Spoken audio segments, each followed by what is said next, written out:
Hello friends, welcome to study कर। मैं हूं आपका दोस्त प्रभाकर।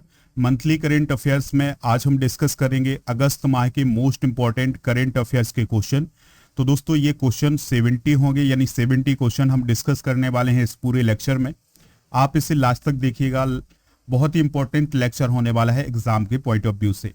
चैनल पर अगर आप नए हो तो चैनल को सब्सक्राइब कर लें, बेल आइकॉन भी दबा लें, जिससे आपको समय पर सबसे पहले नोटिफिकेशन मिल सकेगा। आज का पहला क्वेश्चन डिस्कस करते हैं, ध्यान से सुनिएगा। कौन सा राज्य सेमीकंडक्टर नीति शुरू करने वाला पहला राज्य बन गया है? आंसर है इसका गुजरात। तो गुजरात ने अपनी सेमीकंडक्टर नीति शुरू की है और ऐसा करने वाला वह देश का पहला राज्य बन गया है। यह नीति सेमीकंडक्टर के निर्माण के लिए कई तरह के प्रोत्साहन और सब्सिडी प्रदान करेगी, यानी इस नीति के तहत गुजरात सरकार के द्वारा सेमीकंडक्टर के निर्माण के लिए प्रोत्साहन किया जाएगा और सब्सिडी भी प्रदान की जाएगी। अगला प्रश्न है, मीराबाई चानू ने कॉमनवेल्थ गेम्स 2022 में कौन सा मेडल जीता है? तो उन्होंने गोल्ड मेडल जीता है। दोस्तों, मीराबाई चानू ने 49 किलोग्राम भार वर्ग में 201 किलोग्राम वजन उठा करके गोल्ड मेडल हासिल किया है। टोक्यो ओलंपिक 2020 में उन्होंने सिल्वर मेडल हासिल किया था। अगला प्रश्न है, किस दिन को विश्व जैव ईंधन दिवस के रूप में मनाया जाता है?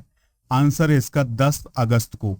दोस्तों, इसकी शुरुआत 2015 से हुई थी और इस दिन को मनाने का जो प्रमुख उद्देश्य है वो है रूडोल्फ डीजल के द्वारा 1893 में एक प्रयोग किया गया था, जिसमें मूंगफली के तेल से इंजन चलाया गया था। तो इसी प्रयोग को याद करने के लिए ही हर साल 10 अगस्त को विश्व जैव ईंधन दिवस मनाया जाता है।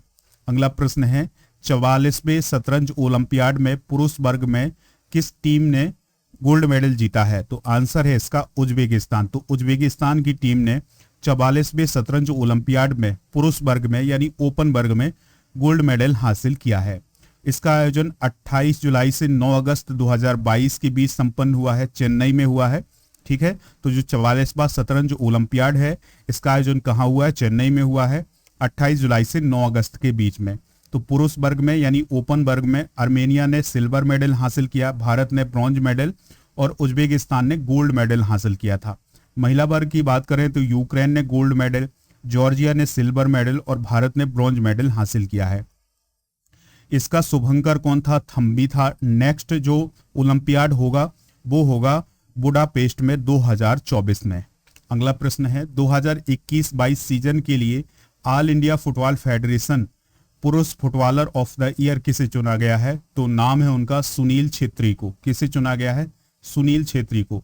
महिला वर्ग में मनीषा कल्याण को और पुरुष वर्ग में सुनील छेत्री को फुटबॉलर ऑफ द ईयर चुना गया है। अगला प्रश्न है, किस अंतर्राष्ट्रीय खिलाड़ी ने टेनिस से संन्यास लेने की घोषणा की है? तो सेरेना विलियम्स ने हाल ही में टेनिस से संन्यास लेने की घोषणा की है। तो अमेरिका की हैं सेरेना विलियम्स, तो उन्होंने संन्यास की घोषणा कर दी है। 23 ग्रैंड स्लैम खिताब जीतने वाली अमेरिका की दिग्गज हैं सेरेना विलियम्स, तो उन्होंने 9 अगस्त 2022 को टेनिस से संन्यास की घोषणा की है। सेरेना एकमात्र ऐसी महिला है जिन्होंने सभी 4 ग्रैंड स्लैम में 65 से अधिक जीत दर्ज की है। अगला प्रश्न है, 22वें राष्ट्रमंडल खेलों में भारत ने कुल कितने मेडल जीते हैं? तो इस क्वेश्चन का आंसर होगा 61 मेडल जीते हैं। दोस्तों, इसमें 22 गोल्ड मेडल हैं, 16 सिल्वर मेडल हैं और 23 ब्रॉन्ज मेडल हैं। ठीक है, तो 61 जो मेडल हैं टोटल, उसमें 22 गोल्ड, 16 सिल्वर और 23 ब्रॉन्ज मेडल हैं। राष्ट्रमंडल खेलों में जीते गए कुल पदकों के मामले में चौथे स्थान पर रहा है, यानी जो मेडल टैली रही है उसमें भारत चौथे स्थान पर रहा है। पहले स्थान पर कौन रहा है दोस्तों? ऑस्ट्रेलिया रहा है। ऑस्ट्रेलिया ने 67 गोल्ड मेडल, 57 सिल्वर मेडल और 54 ब्रॉन्ज मेडल हासिल किए हैं और उसके जो कुल मेडल थे वो थे 178। ठीक है, तो पहला स्थान ऑस्ट्रेलिया का रहा है। भारत ने 2010 में दिल्ली राष्ट्रमंडल खेलों में 101 पदक जीते थे। अगला प्रश्न है, हिरोशिमा दिवस विश्व स्तर पर कब मनाया जाता है? तो हिरोशिमा दिवस 6 अगस्त को मनाया जाता है। तो अमेरिका ने जापान के हिरोशिमा पर 6 अगस्त को यानी 6 अगस्त 1945 को द लिटिल बॉय नाम का एक परमाणु बम गिराया था। फिर 9 अगस्त को नागासाकी शहर पर द फैट मैन नाम का परमाणु बम गिराया था। तो 6 अगस्त को हिरोशिमा दिवस और 9 अगस्त को नागासाकी दिवस मनाया जाता है। ठीक है, अगला प्रश्न है भारत और अमेरिका के बीच किस राज्य में युद्ध अभ्यास आयोजित होगा? तो इस क्वेश्चन का राइट आंसर होगा उत्तराखंड। देखिए दोस्तों, इस युद्ध अभ्यास का नाम ही युद्ध अभ्यास है। तो भारत और अमेरिका के बीच उत्तराखंड में युद्ध अभ्यास आयोजित किया जा रहा है। यह इसका 18वां संस्करण है। उत्तराखंड के ओली में 14 से 31 अक्टूबर तक इसका आयोजन होगा। पिछला संस्करण 2021 में अमेरिका के अलास्का में आयोजित किया गया था। अगला प्रश्न है किस राज्य में प्रत्येक जिले में एक गांव को संस्कृत भाषी गांव के रूप में डेवलप किया जाएगा? तो आंसर है इसका उत्तराखंड, यानी उत्तराखंड में हर एक गांव को जिले के एक गांव को संस्कृत भाषी गांव के रूप में डेवलप किया जाएगा। तो ऐसी घोषणा की है पुष्कर सिंह धामी ने। तो अभी फिलहाल 13 जिलों में यह स्कीम लागू की गई है। अगला प्रश्न है पंचामृत योजना किस राज्य में शुरू की गई है? इंपॉर्टेंट क्वेश्चन है। आंसर होगा उत्तर प्रदेश में। दोस्तों, मुख्यमंत्री योगी आदित्यनाथ ने किसानों की आय को दोगुना करने के लक्ष्य को प्राप्त करने के लिए पंचामृत योजना शुरू की है। अगला प्रश्न है किस राज्य या केंद्र शासित प्रदेश में बक्सी स्टेडियम का उद्घाटन किया गया है? तो बक्सी स्टेडियम का उद्घाटन किया गया है जम्मू कश्मीर में। बक्सी स्टेडियम फुटबॉल से रिलेटेड स्टेडियम है और इसकी जो क्षमता है वो है 45,000 सीटों की। दोस्तों, बक्सी स्टेडियम का जीर्णोद्धार का काम राष्ट्रीय परियोजना निर्माण निगम के द्वारा केंद्र प्रायोजित योजना के तहत 2017 में शुरू किया गया था और अब ये 2022 में बनकर तैयार हो चुका है। अगला प्रश्न है कर्नाटक रत्न पुरस्कार से किसे सम्मानित किया जाएगा? पुनीत राजकुमार को। दोस्तों, कर्नाटक के मुख्यमंत्री हैं वसवराज बोम्मई। तो उन्होंने घोषणा की है कि जो पुनीत राजकुमार हैं जिनका 2021 में हार्ट अटैक की वजह से निधन हो गया था, उन्हें नवंबर 2022 में कर्नाटक रत्न पुरस्कार से सम्मानित किया जाएगा। अगला प्रश्न है विश्व अंडर 20 एथलेटिक्स चैंपियनशिप 2022 में 2 पदक जीतने वाली पहली भारतीय एथलीट कौन बनी है? नाम है उनका रूपल चौधरी। क्या नाम है दोस्तों? रूपल चौधरी। तो Rupal Chaudhary world under 20 athletics championship में 2 मेडल जीतने वाली पहली भारतीय एथलीट बन गई हैं। ठीक है दोस्तों, तो उन्होंने सिल्वर मेडल और ब्रॉन्ज मेडल जीता हुआ है। अगला प्रश्न है गरिमा हजारिका कौन थी जिनका हाल ही में निधन हो गया है? तो दोस्तों, गरिमा हजारिका की बात करें तो वह एक नृत्यांगना थी जिनका हाल ही में निधन हो गया है। असम के शास्त्रीय शास्त्रीय नृत्य की प्रख्यात प्रतिपादक हैं गरिमा हजारिका। तो उनका हाल ही में निधन हो गया है। दिल्ली पुलिस के नए कमिश्नर कौन बने हैं? नाम है उनका संजय अरोड़ा। तो दोस्तों, संजय अरोड़ा राकेश अस्थाना की जगह दिल्ली पुलिस के नए कमिश्नर बने हैं। ठीक है। अगला प्रश्न है भारत में विभाजन विभीषका स्मृति दिवस कब मनाया गया है? तो यह मनाया गया है 14 अगस्त को। कब मनाया गया है? 14 अगस्त को। तो इस दिवस को मनाने की घोषणा 14 अगस्त 2021 को की गई थी और यह दिवस 1947 में जो भारत और पाकिस्तान का बंटवारा हुआ था, तो इसका जो विस्थापन हुआ था, यानी उस समय जो विस्थापन हुआ था, तो उसको याद करने के लिए विभाजन विभीषका स्मृति दिवस मनाया जाता है। अगला प्रश्न है कांग्रेस नेता शशि थरूर को किस देश का सर्वोच्च सम्मान सेवेलियर डी ला लीजियन डी हॉनूर से सम्मानित किया गया है? आंसर है इसका फ्रांस। तो फ्रांस का जो सम्मान है सेवेलियर डी ला लीजियन डी हॉनूर, तो उसे किसे प्रदान किया गया है? कांग्रेस नेता शशि थरूर को। ठीक है दोस्तों, यह सम्मान उन्हें किस लिए दिया गया है? क्योंकि उन्होंने 2021 में फ्रेंच में भाषण दिया था। नेपोलियन बोनापार्ट ने 1802 में इसकी स्थापना की थी और यह सम्मान उत्कृष्ट नागरिक या सैन्य आचरण के लिए दिया जाता है। JRD टाटा, सत्यजीत रे, ई श्रीधरन, अमिताभ बच्चन, लता मंगेशकर, शाहरुख खान, कमल हसन, रतन टाटा, अजीज प्रेमजी, इनको भी यह पुरस्कार मिल चुका है पहले। अगला प्रश्न है शेयर मार्केट में बिग बुल के नाम से कौन मशहूर थे जिनका हाल ही में निधन हो गया है? नाम है उनका राकेश झुनझुनवाला। तो दोस्तों, राकेश झुनझुनवाला भारत के 36वें सबसे अमीर अरबपति थे, तो उनका हाल ही में निधन हो गया है। अगला प्रश्न है 15 अगस्त 2022 को भारत की स्वतंत्रता के कितने वर्ष पूरे हो गए हैं? तो 75 वर्ष पूरे हो गए हैं। दोस्तों, इस साल प्रधानमंत्री नरेंद्र मोदी जी ने 83 मिनट का भाषण दिया है, ठीक है, लाल किले से, और 2016 में उन्होंने सबसे लंबा भाषण दिया था 96 मिनट का। अगला प्रश्न डिस्कस करने से पहले आपको बता दें कि अगर आप इस लेक्चर का PDF प्राप्त करना चाहते हैं तो PDF मिल जाएगा आपको हमारे ऐप पर। ऐप का लिंक नीचे डिस्क्रिप्शन में है, तो वहां से आप डाउनलोड कर लें, या फिर आप गूगल प्ले स्टोर से भी डाउनलोड कर सकते हैं। तो गूगल प्ले स्टोर पर जाइए, स्टडी कर सर्च करेंगे तो आपको ऐप मिल जाएगा। ऐप डाउनलोड करने के बाद जैसे ही आप स्टडी मटेरियल पर जाएंगे तो आपको इसका PDF मिल जाएगा। तो इस प्रकार से आप उसको डाउनलोड कर सकते हैं। नेक्स्ट क्वेश्चन है, डूरंड कप का आयोजन कहाँ किया जा रहा है? तो दोस्तों डूरंड कप का जो आयोजन है वो कोलकाता में किया जा रहा है। तो 16 अगस्त से 18 सितंबर तक इसका आयोजन किया जाएगा। डूरंड कप फुटबॉल से रिलेटेड है और 2022 में 131वां सीजन इसका आयोजित किया जा रहा है। यह एशिया का सबसे पुराना फुटबॉल टूर्नामेंट है जिसकी शुरुआत 1888 में की गई थी। 2021 का खिताब डूरंड कप का जीता था फुटबॉल क्लब गोवा ने। 2022 में 20 टीमें हिस्सा लेंगी। इससे पहले 16 टीमें हिस्सा लिया करती थी, लेकिन 2022 में 20 टीमें हिस्सा ले रही हैं। अगला प्रश्न है, कॉमनवेल्थ गेम्स 2022 में किस खेल में भारत ने पहली बार गोल्ड मेडल जीता है? नाम है इसका लॉन बाउस। लॉन बाउस में भारत ने पहली बार गोल्ड मेडल हासिल किया है। तो दोस्तों महिलाओं की टीम ने गोल्ड मेडल हासिल किया है और महिलाओं की टीम में रूपा रानी तिर्की, पिंकी, लवली चौबे और नयन मौनी सैकिया, ये 4 लोगों की टीम थी। तो इन्होंने ही गोल्ड मेडल हासिल किया है और साउथ अफ्रीका को 17-10 से हराया है। अगला प्रश्न है, भारत थाईलैंड संयुक्त आयोग की 9वीं बैठक के शहर में आयोजित की गई है। तो दोस्तों इसका आयोजन बैंकॉक में किया गया है। कहां पर किया गया है? बैंकॉक में किया गया है। ठीक है, तो दोस्तों भारत थाईलैंड संयुक्त आयोग की 9वीं बैठक 17 अगस्त 2022 को बैंकॉक में आयोजित की गई। इसमें भारत के जो विदेश मंत्री थे एस जयशंकर, उन्होंने इसमें हिस्सा लिया।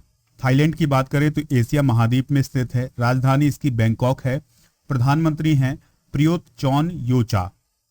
अगला प्रश्न है, दिल्ली उच्च न्यायालय ने भारतीय ओलंपिक संघ के कार्यों को संभालने के लिए कितने सदस्यों की समिति बनाई है? तो 3 सदस्यों की समिति बनाई है, जिसमें कौन कौन है? अभिनव बिंद्रा हैं, अंजू बॉबी जॉर्ज हैं और बॉम्बा यला देवी लेस राम हैं। तो इन तीनों लोगों की जो कमेटी है वो भारतीय ओलंपिक संघ के कार्यों को संभालेगी। भारतीय ओलंपिक संघ की बात करें, स्थापना 1927 में। अध्यक्ष हैं अनिल खन्ना, जो कि कार्यवाहक अध्यक्ष हैं। नेक्स्ट क्वेश्चन है, किस देश में अगस्त 2022 में लांगिया वायरस के मामले पाए गए हैं? तो लांगिया वायरस जो है वो चाइना में पाया गया है। चीन में हैनीपा वायरस या लांगिया वायरस के मामले सामने आए हैं। इस वायरस से चीन के शेनडोंग और हैनान प्रांत में 35 लोग संक्रमित हो चुके हैं। लांगिया वायरस में भयंकर बुखार आता है और यह वायरस जानवरों से इंसानों तक पहुंचता है। अगला प्रश्न है, चीन और मध्य और पूर्वी यूरोपीय देशों के सहयोग समूह से कौन से देश हट गए हैं? आंसर होगा इसका लातविया और एस्टोनिया। तो right answer option number C हो जाएगा, यानी लातविया और एस्टोनिया जो हैं वो दोनों इससे हट गए हैं। दोनों देशों का कहना यह है कि जो चीन है वो ताइवान पर जिस प्रकार से अपना दबाव बना रहा है उसको देखते हुए ये दोनों देश हट रहे हैं। 2021 में लिथुआनिया भी इससे हट गया था। लातविया की बात करें, राजधानी रीगा है, राष्ट्रपति हैं एग्लिस लेविट्स, और एस्टोनिया की राजधानी है तैलेन, प्रधानमंत्री हैं काजा कैलास। अगला प्रश्न है, आरबीआई के केंद्रीय बोर्ड में स्वतंत्र निदेशक के रूप में किसकी नियुक्ति फिर से की गई है? तो इसका राइट आंसर होगा उपरोक्त सभी, यानी सतीश के मराठे, एस गुरुमूर्ति, रेवती अय्यर और सचिन चतुर्वेदी, इन सभी लोगों की फिर से नियुक्ति की गई है स्वतंत्र निदेशक के रूप में। तो केंद्रीय बोर्ड के स्वतंत्र निदेशक के रूप में इन चारों लोगों की नियुक्ति की गई है। आरबीआई की बात करें, गवर्नर शक्तिकांत दास ने स्थापना 1 अप्रैल 1935 को की गई थी। अगला प्रश्न है, उत्तराखंड राज्य का ब्रांड एम्बेसडर किसे बनाया गया है? तो उत्तराखंड के ब्रांड एम्बेसडर बने हैं ऋषभ पंत। तो क्रिकेटर ऋषभ पंत जो हैं वो उत्तराखंड राज्य के ब्रांड एम्बेसडर बने हैं। इसकी घोषणा किसने की है? मुख्यमंत्री पुष्कर सिंह धामी ने। ठीक है, राज्यपाल कौन है उत्तराखंड के? गुरमीत सिंह। अगला प्रश्न है, सुल्तान अजलान शाह कप नवंबर में किस देश में होगा? इंपॉर्टेंट क्वेश्चन है। तो इस क्वेश्चन का जो राइट आंसर होगा वो होगा मलेशिया। तो सुल्तान अजलान शाह कप जो है वो नवंबर में मलेशिया में होगा। और यह जो कप है दोस्तों ये हॉकी से रिलेटेड है। तो 16 से 25 नवंबर के बीच मलेशिया के इपोह में इसका आयोजन किया जाएगा।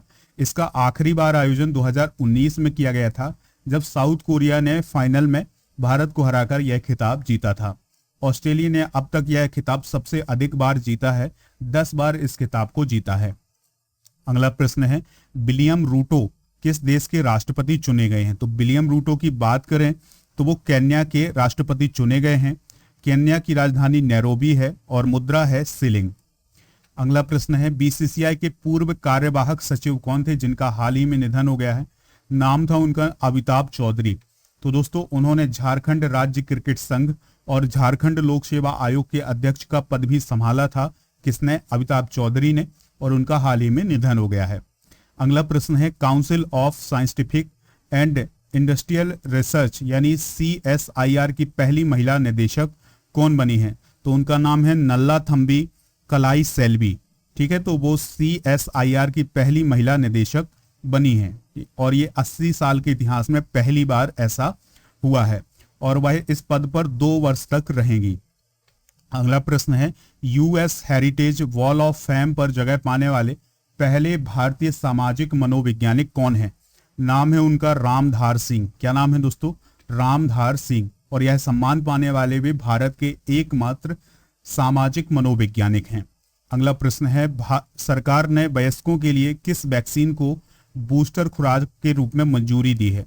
तो कॉर्बोवैक्स जो है उसके लिए मंजूरी दी गई है बूस्टर खुराक के रूप में। तो दोस्तों कोवैक्सीन या कोविशील्ड टीका लगने के 6 माह के बाद आप कॉर्बोवैक्स को एज अ बूस्टर खुराक के रूप में लगवा सकते हैं। ठीक है दोस्तों, इसे यानी ये इस वैक्सीन को हैदराबाद में स्थित दवा कंपनी बायोलॉजिकल ई लिमिटेड के द्वारा डेवलप किया गया है। अगला प्रश्न है, भारत की पहली सैलाइन वाटर लालटेन रोशनी किसने लॉन्च की है? तो दोस्तों यह एक लालटेन है जिसका उपयोग समुद्र की चीजों को खोजने में किया जाएगा। तो इसको किसने लॉन्च किया है? तो डॉक्टर जितेंद्र सिंह ने लॉन्च किया है। अगला प्रश्न है, भारत की आजादी के 75 वर्ष पूरे होने के साथ देश में कुल कितने रामसर स्थल हो गए हैं?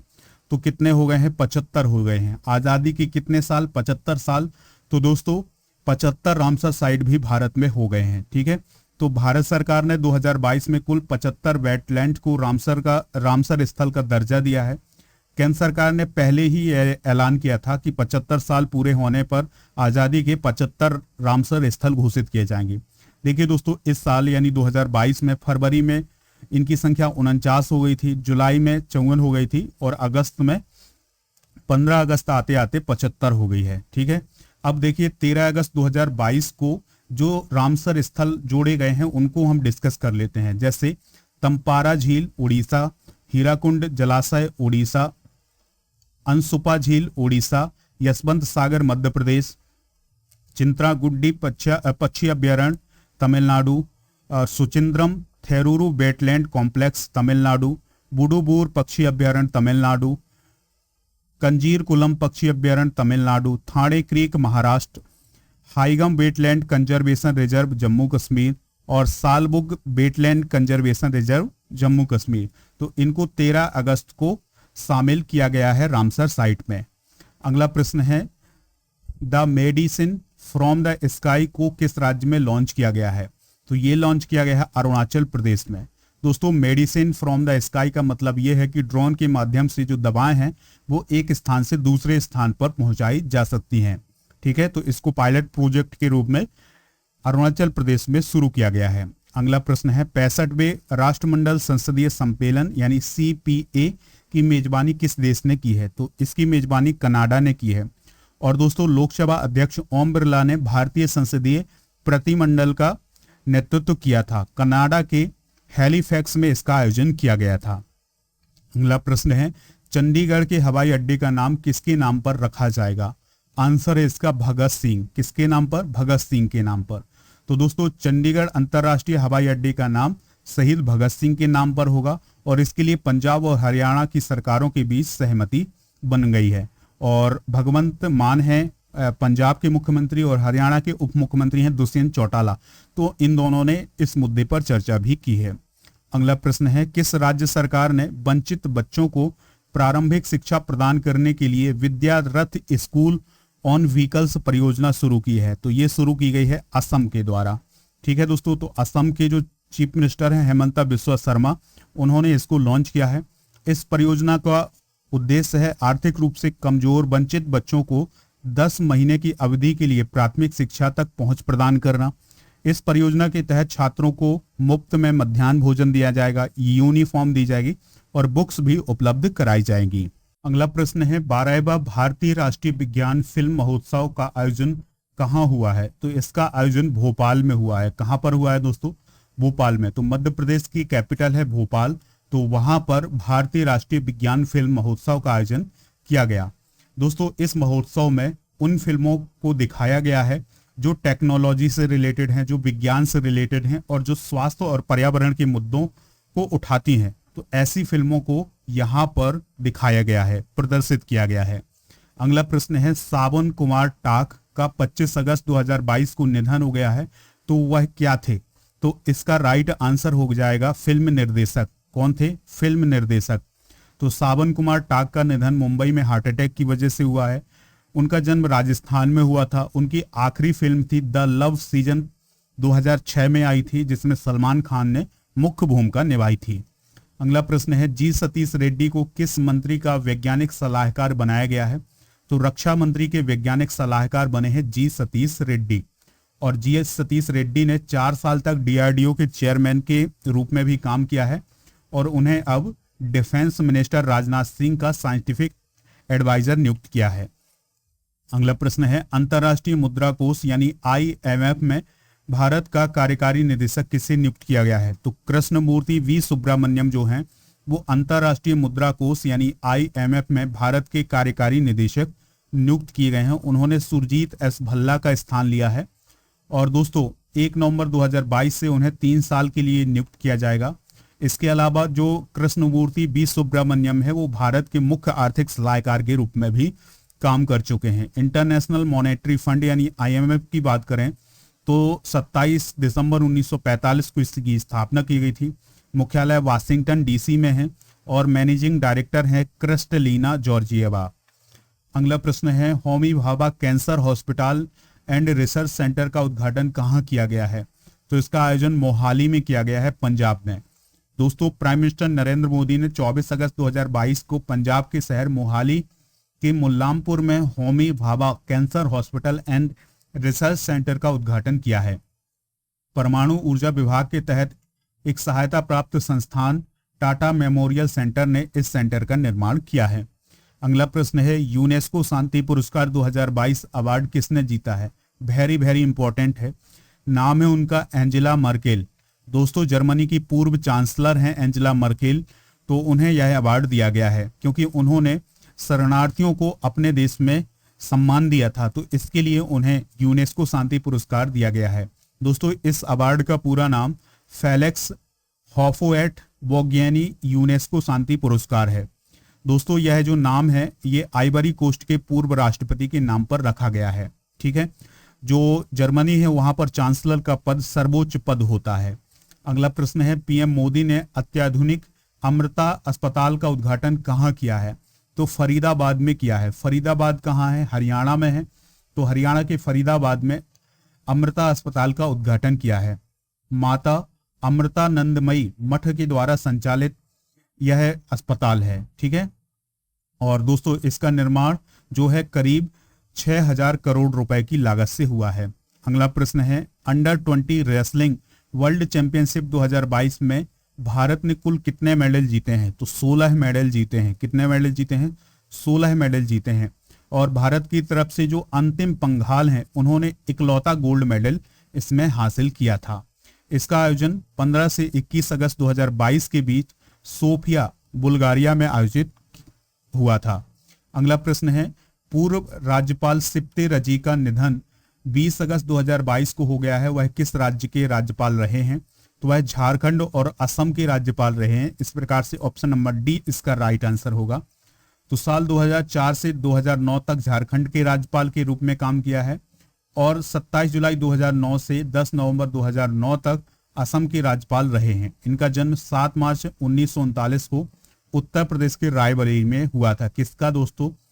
सिप्ते रजी का। अगला प्रश्न है यूनाइटेड किंगडम में भारत का नया उच्चायुक्त यानी हाई कमिश्नर किसे नियुक्त किया गया है? विक्रम दोराई स्वामी को। 23 अगस्त 2022 को विदेश मंत्रालय ने विक्रम दोराईस्वामी को यूनाइटेड किंगडम में भारत का उच्चायुक्त नियुक्त किया है। विक्रम वर्तमान में बांग्लादेश के भारतीय उच्चायुक्त के रूप में काम कर रहे थे। अगला प्रश्न है, सुमित अंतिल ने Indian open para athletics championship 2022 में जैवलिन थ्रो यानी भाला फेंक का कितने मीटर का नया वर्ल्ड रिकॉर्ड बनाया है? तो इस क्वेश्चन का जो राइट आंसर होगा वो होगा 68.62 मीटर। तो Indian open para athletics championship 18 से 19 अगस्त 2022 के बीच बेंगलुरु में आयोजित की गई। सुमित अंतिल ने 19 अगस्त को जैवलिन थ्रो में 68.62 मीटर का एक नया वर्ल्ड रिकॉर्ड बनाया है। और दोस्तों सुमित अंतिल ने गोल्ड मेडल भी जीता हुआ है।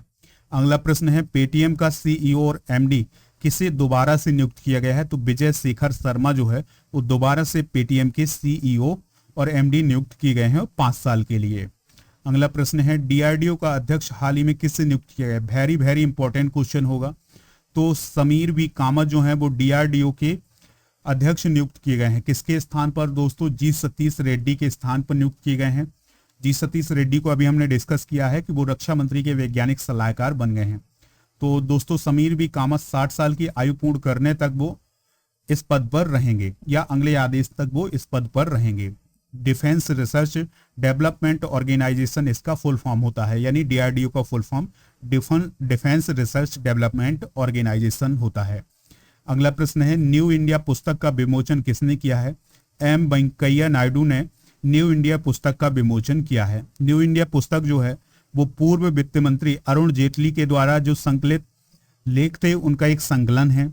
ठीक है, तो उनकी पुण्यतिथि पर इस पुस्तक का विमोचन किया गया है।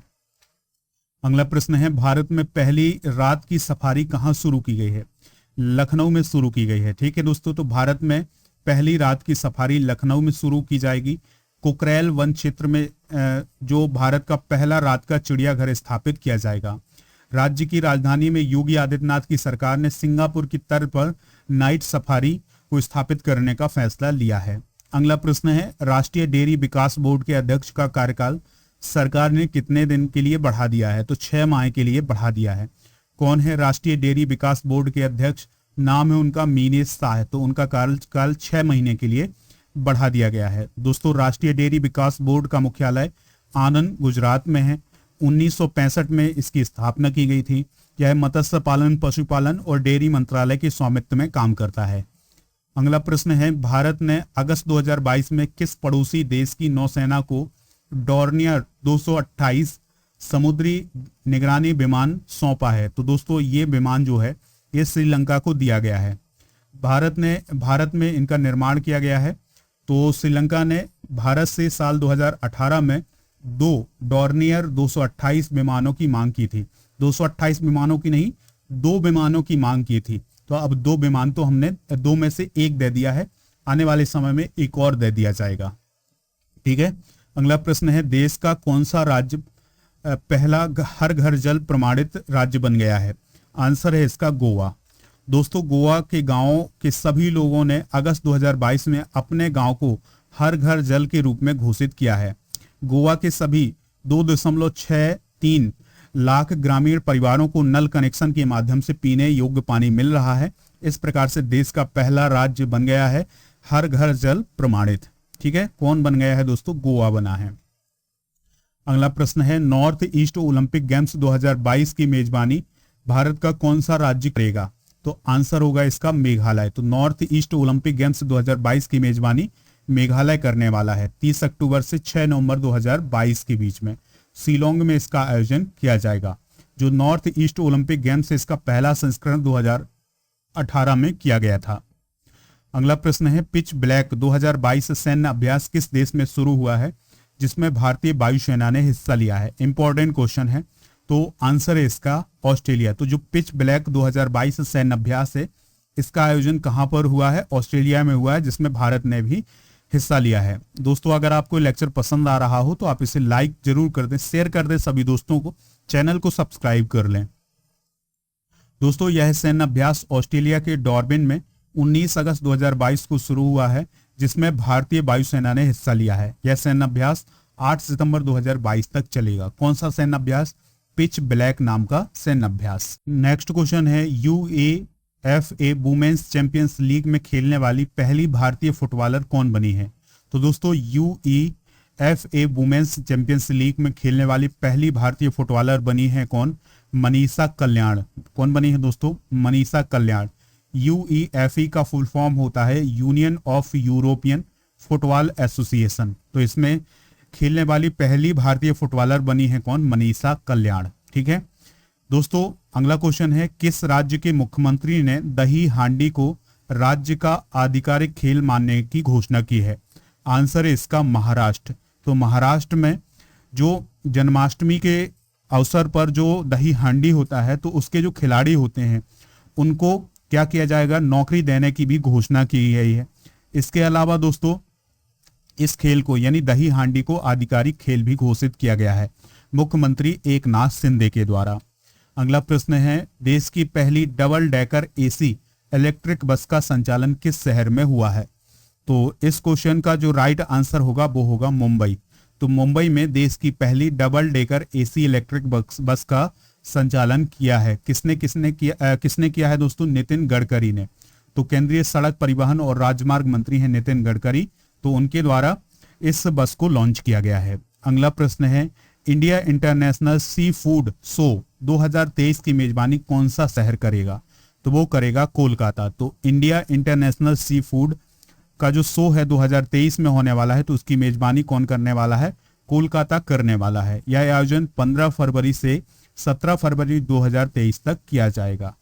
अगला प्रश्न है, वर्ष 2022 में विश्व जल सप्ताह यानी वर्ल्ड वाटर वीक कब मनाया गया है? तो कब से कब तक मनाया गया है? तो 23 अगस्त से 1 सितंबर तक मनाया गया है।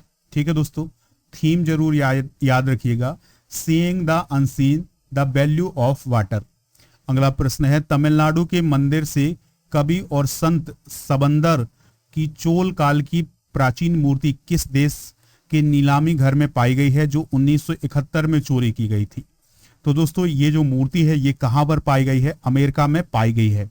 तो तमिलनाडु पुलिस की आइडल विंग सीआईडी ने अगस्त 2022 में कवि और संत सबंदर की एक मूर्ति का पता लगाया है जो कि अमेरिका में मिली है। अगला प्रश्न है, पूर्व खिलाड़ी समर बद्रू बनर्जी का निधन 20 अगस्त 2022 को हो गया, वह किस खेल से जुड़े हुए थे? तो दोस्तों समर बद्रू बनर्जी जो हैं वो किस खेल से जुड़े हुए थे? तो आंसर होगा इसका फुटबॉल। ठीक है, तो दोस्तों समर बनर्जी के नेतृत्व में 1956 की जो भारतीय फुटबॉल टीम थी, ओलंपिक में अब तक का उन्होंने सर्वश्रेष्ठ प्रदर्शन किया था। अगला प्रश्न है, विश्व गुजराती भाषा दिवस कब मनाया जाता है? तो इस क्वेश्चन का राइट आंसर होगा 24 अगस्त को। कब मनाया जाता है? 24 अगस्त को मनाया जाता है। यह दिवस गुजरात के महान लेखक वीर नर्मद की जयंती के उपलक्ष्य में मनाया जाता है। कवि वीर नर्मद को गुजराती भाषा का निर्माता कहा जाता है।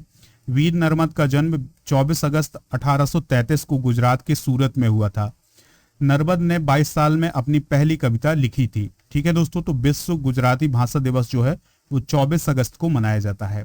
अगला प्रश्न है, इंपॉर्टेंट प्रश्न है, बहुत ही इंपॉर्टेंट क्वेश्चन है। भारत के 49वें मुख्य न्यायाधीश यानी चीफ जस्टिस ऑफ इंडिया के रूप में किसने शपथ ली है?